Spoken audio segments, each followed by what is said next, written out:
면밀히 검토해 볼 필요가 있습니다.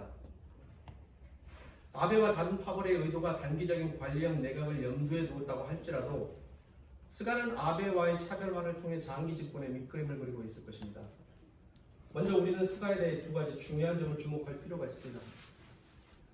스가는 전임 아베와 달리 자신을 적극적으로 지지해주는 파벌을 배경으로 한 정치적 자산이 거의 없다는 것입니다. 여기에 무파벌로 인한 스가의 약한 정치적 기반과 이로 인한 그의 새로운 권력 유지와 확대를 위한 자산의 필요성이 제기되는 것입니다. 두 번째는 지금까지 수행해왔던 관방장관으로서의 지위를 생각해 볼 필요가 있습니다. 스가는 8년 동안 아베 내각에서 관방장관으로 재직합니다. 일본의 관방장관은 한국의 대통령 비서실장 역할을 수행합니다. 특히 관방장관이 수행하는 중요한 역할의 하나는 수상의 자문그룹을 구성하고 수상의 공부그룹에 참여한다는 것입니다. 전후 일본에서는 1960년대부터 이 자문그룹이 일본의 장기적 비전과 전략을 만들고 실행하는 데 있어 지대한 영향력을 행사해 왔으며 이들은 보수의 다양한 시각을 통일할 수 있는 능력을 가지고 있습니다. 여기서 특히 일본과 한국의 차이점은 한국에서는 대학교 교수들이나 전문적인 지식을 가진 사람들이 장관이 될 수 있지만 일본에서는 그런 사람들이 정치에 직접적으로 참여해서 내각을 구성하는 일이 거의 없습니다. 아베 내각에서 스가는 자문그룹을 구성하는 역할을 담당하였으며 그 자문그룹의 좌장은 야치 시오타로 국가안전보장회의 사무총장이었습니다. 야치는 정통 고위관료로서 드물게 좌장의 역할을 맡았는데 일반적으로 명망 있는 보수학자가 그 역할을 맡으며 가끔 아주 드물게 유명한 기업인이 맡기도 합니다. 참고로 고이즈미 내각에서는 기타오카 신이치 동경대 교수가 맡았습니다. 이 동경대 교수가 바로 자이카의 수장입니다. 아베의 극단적인 보수 성향에도 불구하고 한국이 일본과 위안부 협상을 이끌어낼 수 있었던 것은 스가와 야치 시오타로가 전략적인 사고로 한국과 타협할 수 있도록 아베를 설득했다는 것이 정설입니다. 저의 예측은 스가는 이 자문그룹의 성향과 비슷한 행보를 보일 것이라는 것입니다. 사토 에이사쿠, 오이라 마사요시, 미야자와 기이치, 오부치 게이소 이들은 모두 관방장관을 거쳐서 수상이 된 전후 일본의 수상들입니다. 사토 에이사쿠는 1964년부터 1972년 그 당시에 무슨 일이 일어났을까요? 1965년 한일협정이 타결됩니다. 사토 에이사쿠는 이 자문그룹을 가장 먼저 자신의 정치적인 자산으로 삼아서 자신의 정치적인 비전을 실현하고 전후 아베 신조를 제외한 가장 긴 기간 동안 일본에서 수상을 역임한 사람입니다. 또 이 자문그룹의 정책을 따라서 시행한 모든 정책들이 그를 노벨평화상 수상자로 이끌어주죠. 오이라 마사요시 역시 전후 일본에서 가장 영향력 있는 사회과학자를 자신의 자문그룹의 좌장으로 앉힙니다. 그래서 자신의 정치적인 비전을 펼쳐보려고 하지만 파벌 싸움의 소용돌이 속에서 자신의 역할을 제대로 해보지 못한 상태에서 1980년 신장마비로 사망하고 맙니다. 오이라 마사요시가 사망한 직후에 바로 교과서 문제가 터지죠. 미야자와 기이치 1991년에서 1993년 무슨 일이 일어날까요? 위안부의 존재를 인정한 고노 다마가 나옵니다.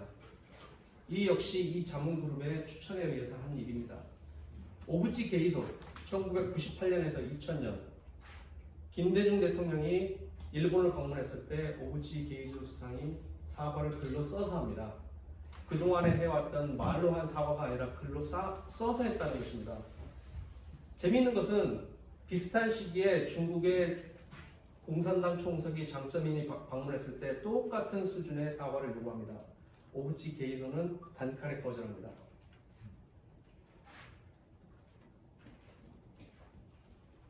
수상의 자문그룹, 공식 명칭은 수상의 사적인 간담회입니다. 일본말로는 슈쇼노 시데키 콘단바입니다. 이들은 공식적인 여론이라고 불리워집니다. 정부에 의해서도 인정받고 시민사회에 의해서도 인정받습니다. 퍼블릭 어피니언 리더들입니다. 혹자는 이들을 정부의 나팔수라고 볼 수도 있습니다. 우리나라 같은 경우라면 이렇게 이야기한다면 어느 정도 설득력이 있을 수도 있겠죠. 그렇지만 일본에는 이들이 다른 정치적인 역할을 담당하는 역할이 전혀 없이 이 역할만을 수행합니다. 그렇기 때문에 이들이 하는 말이 대중에게도 또 정부에게도 굉장히 신빙성 있는 이야기로 받아들여집니다. 어떤 파벌에 속해 있지 않기 때문이죠. 이들이 하는 역할은 미일 동맹과 협력을 정당화하고 미국의 힘을 이용한 일본 국익의 극대화 전략에 집중하는 것입니다. 이들은 60년대에 일본 공공외교의 기본 프레임을 설계합니다. 이 프레임의 기본이 바로 콜드월 리버럴리즘입니다. 지금까지도 그 레거시가 커다란 영향을 미치고 있죠.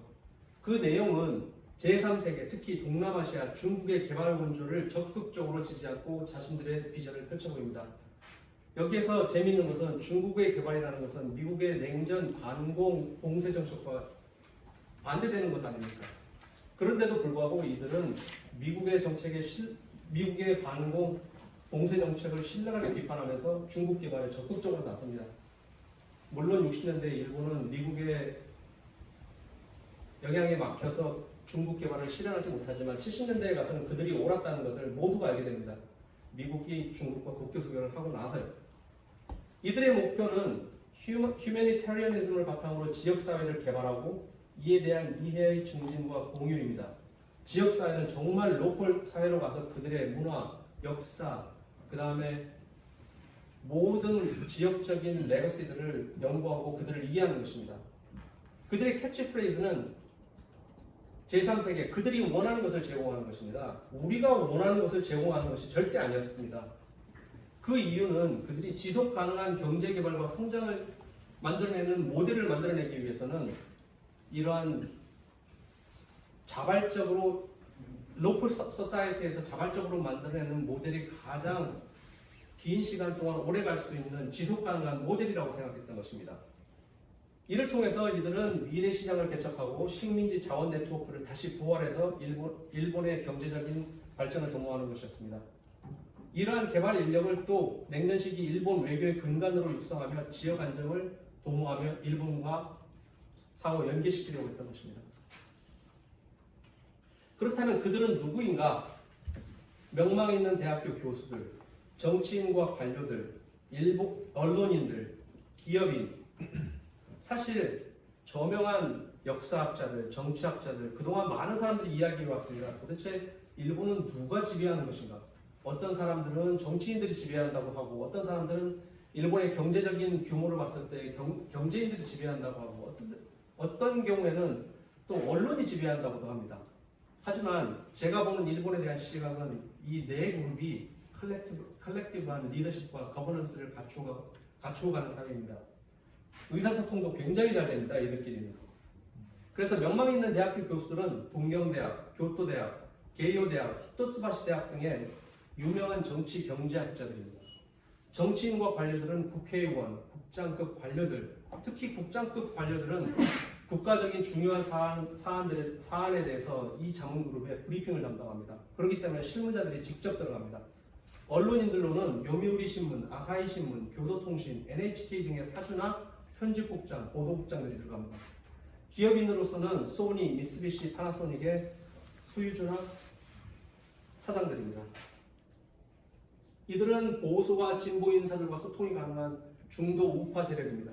가장 폭넓은 지지 기반을 가지고 있죠. 또 그렇기 때문에 이들을 정확하게 한 그룹으로 막 분류해낸다는 게 그렇게 쉬운 일이 아니었습니다. 어떻게 봤었을 때는 진보인 것 같기도 하고, 어떤 때 봤었을 때는 보수인 것 같기도 하고. 수상의 자문그룹 멤버로 활동하면서 이들은 미국과의 전략적인 대화의 장인 Japanese American Assembly에서 미국의 같은 그룹과 소통하며 미일 협력 관계를 구축합니다. 전후 방위대학 총장의 85%를 이 그룹에서 배출합니다. 그런데 나머지도 내부 승진입니다. 그 얘기는 바로 거의 100%라고 봐도 무방합니다. 이 그룹이 일본의 밀리터리 아이디올로지를 컨트롤하고 있다고 봐도 무방합니다. 제가 나중에도 얘기하겠지만 아베 신조가 헌법을 개정하겠다고 했었을 때 왜 자위대 장교라든지 고위급 간부들이 거기에 열광하지 않는 것일까요? 또 이들은 자민당의 트레이닝 매뉴얼을 직접 작성합니다. 전후 일본에서는 전쟁에 대한 안내를 인해서 우리나라의 정보부에 해당하는 국정원이라든지 그 다음에 국가안전보장회의라든지 이런 기구들이 설치되지 못했습니다. 하지만 북한의 핵 문제라든지 그 다음에 자연재해라든지 또 급격한 위기를 대응하기 위해서 아베 내각에서는 일본의 새로운 국가안전보장회의를 창설합니다. 이 과정에서 이 자문그룹은 NSC의 기능과 역할을 규정하고 누가 NSC에 참여할지를 결정합니다. 그만큼 이들이 하는 역할이 굉장히 중요하고 광범위합니다. 이 자문그룹의 좌장인 야치 시오타로 제일 처음에는 자문그룹의 좌장 역할로 아베에게 어드바이징을 했지만 이후에는 초대 국가안전보장회의의 사무총장이 됩니다. 고이즈미 내각에서 일본의 역사 문제 갈등이 처음에는 국제 문제가 동아시아에서 됐었을 때 한일, 중일 역사 공동 연구위원회를 구성했던 것도 바로 이 자문그룹의 기타오카 시니치, 중국을 담당하는 사람이고요. 오코노기 마사오, 이 사람은 한국 문제를 담당합니다. 참고로 제가 일본에서 박사 논문을 연구를 했었을 때 오코노기 마사오 선생님이 저의 어드바이저였습니다. 그런데 이분은 한반도 문제에 있어서 일본의 최고 권위자 중에 한 사람입니다. 한국에 대해서 너무 잘 알고 한국말도 굉장히 잘합니다. 사회당 무라야마 정권 하에서도 1990년대 초죠. 사회당 무라야마 정권 하에서도 구성원들의 변화는 거의 없습니다. 특히 사회과학자들은 그들의 제자들을 통해서 세습적인 지위를 계속해서 유지합니다. 1960년대에 자문그룹에 참여했던 학자들의 제자들이 지금의 자문그룹을 구성하고 있습니다. 그렇기 때문에 겉으로 밖에서 봤었을 때 일본 정책에 일관성 있다고 보는 이유가 바로 이 뒤에서 기본적인 골격을 유지해주는 그룹이 있기 때문입니다. 예를 들자면 김현희가 일본을 방문했었을 때도 그 사람을 신문했던 사람들도 바로 이 오코노기 마사오였습니다. 이들은 정치권과 일반 대중에 다 영향을 끼칠 수 있는 유일한 그룹이라고 해도 무방합니다. 1960년 미일 안보 운동의 위기 이후 미국에 의해서 일본 정치에 전면에 등장하는 그룹이 바로 이 그룹입니다. 이전에는 이 사람들은 전쟁에 대한 책임의식 때문에 대중이 나서는 것들이 상당히 힘들었던 사람들입니다. 왜냐하면 1945년 이전에 군부에 협력을 했기 때문이죠.